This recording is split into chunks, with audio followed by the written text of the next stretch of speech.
سیدنا عثمان غنی رضی اللہ عنہ اسلام کی تبلیغ اور اشاعت کا بہت خیال رکھتے تھے۔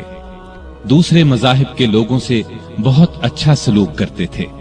مختصر یہ کہ آپ کے دور میں بہت شاندار کام ہوئے، اسلام نے بہت ترقی کی، لیکن افسوس آپ کی خلافت کے آخری چند سال بہت مشکلات میں گزرے۔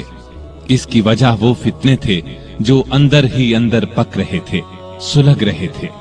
سیدنا عثمان غنی رضی اللہ عنہ کے خلاف سازشوں کا بازار جن لوگوں نے گرم کیا، ان کا سردار عبداللہ بن سبا تھا۔ یہ یہودی نسل کا ایک مکار آدمی تھا۔ عبداللہ بن سبا اور اس کے حامیوں نے فتنے اور سازش کی یہ آگ الزامات کے ذریعے لگائی۔ اس نے الزام لگایا کہ عثمان غنی رضی اللہ عنہ نے اپنے رشتہ داروں کو خوش کرنے کے لیے انہیں بڑے بڑے عہدوں پر مقرر کر رکھا ہے۔ انہوں نے بیت المال سے بڑی بڑی رقمیں ایسے لوگوں کو دیں جو ان کے حقدار نہیں تھے، بلکہ زیادہ تر ان کے رشتہ دار تھے۔ طرابلس کی جنگ سے جو مال غنیمت حاصل ہوا، اس کا 5واں حصہ بیت المال کا حق تھا، لیکن انہوں نے مصر کے گورنر عبداللہ بن سعد کو دے دیا۔ جب سیدنا عثمان غنی رضی اللہ عنہ تک یہ باتیں پہنچی تو انہوں نے بھرے مجمع میں ان الزامات کے یہ جوابات دیے۔ میں نے ان لوگوں کو خوش کرنے کے لیے نہیں، بلکہ لائق، بہادر اور بھروسے کے قابل سمجھ کر اونچے عہدوں پر مقرر کیا ہے۔ میں اپنے خاندان والوں سے واقعی محبت کرتا ہوں، لیکن ان کی خاطر ظالم نہیں بن سکتا۔ میں ان کے صرف وہی حق ادا کرتا ہوں جو واجب ہیں۔ ان کو دل کھول کر دیتا ہوں تو بیت المال سے نہیں، اپنے ذاتی مال میں سے دیتا ہوں۔ مسلمانوں کا مال میں اپنے لیے حلال سمجھتا ہوں اور نہ کسی دوسرے کے لیے۔ جب یہ لوگ دوسروں کو کھلم کھلا بغاوت پر ابھارنے لگے تو سیدنا عثمان نے صوبوں کے تمام گورنروں کو مدینے میں طلب کر کے ان سے مشورہ کیا کہ اس شورش کو کیسے رفع کیا جائے۔ بعض نے رائے دی کہ فساد پھیلانے والوں کو سخت سزائیں دی جائیں، لیکن سیدنا عثمان بہت نرم مزاج تھے، ایسا کرنا پسند نہ کیا۔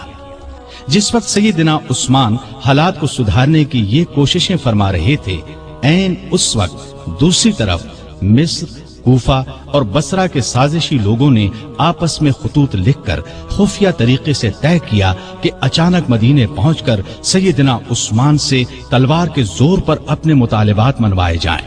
آخر یہ لوگ، جن کی تعداد ہزاروں میں تھی، ایک ہی وقت مدینے پہنچے۔ شہر سے 2-3 میل دور پڑاؤ ڈالا۔ سیدنا علی جناب عثمان کی طرف سے باغیوں کے پاس گئے اور ان کے ایک ایک الزام کا جواب دے کر انہیں واپس جانے کی ترغیب دی، ساتھ ہی انہیں یقین دلایا کہ سیدنا عثمان تمہارے جائز مطالبات ماننے کے لیے تیار ہیں۔ اس پر سارے باغی واپس جانے پر رضامند ہو گئے اور اپنے اپنے علاقے کی طرف روانہ ہو گئے۔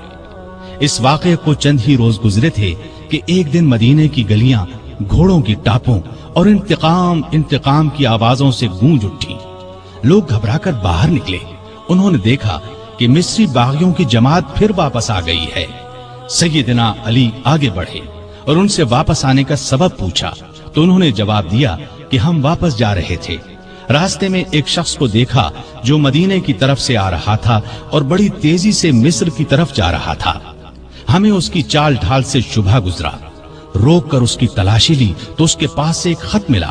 وہ خط مصر کے گورنر کے نام تھا۔ خط امیر المومنین عثمان کی طرف سے تھا۔ اس میں انہوں نے لکھا تھا کہ جو لوگ مدینے سے مصر واپس آ رہے ہیں ان سب کو قتل کر دیا جائے۔ خط پر سیدنا عثمان کی مہر بھی لگی تھی۔ اس خط کو دیکھ کر ہم نے سمجھ لیا کہ ہمارے ساتھ دھوکہ کیا جا رہا ہے۔ اب ہم اس دھوکے کا انتقام لینے کے لیے واپس آئے ہیں۔ جب یہ معاملہ سیدنا عثمان غنی رضی اللہ عنہ کے سامنے رکھا گیا تو وہ بہت حیران ہوئے اور قسم کھا کر کہا، نہ میں نے یہ خط لکھا نہ کسی سے لکھوایا۔ اس پر لوگوں نے خیال ظاہر کیا کہ یہ خط سیدنا عثمان کے مشیر مروان بن حکم نے ان کی اجازت کے بغیر لکھا ہے۔ ادھر باغی تو فساد پر تلے ہوئے تھے۔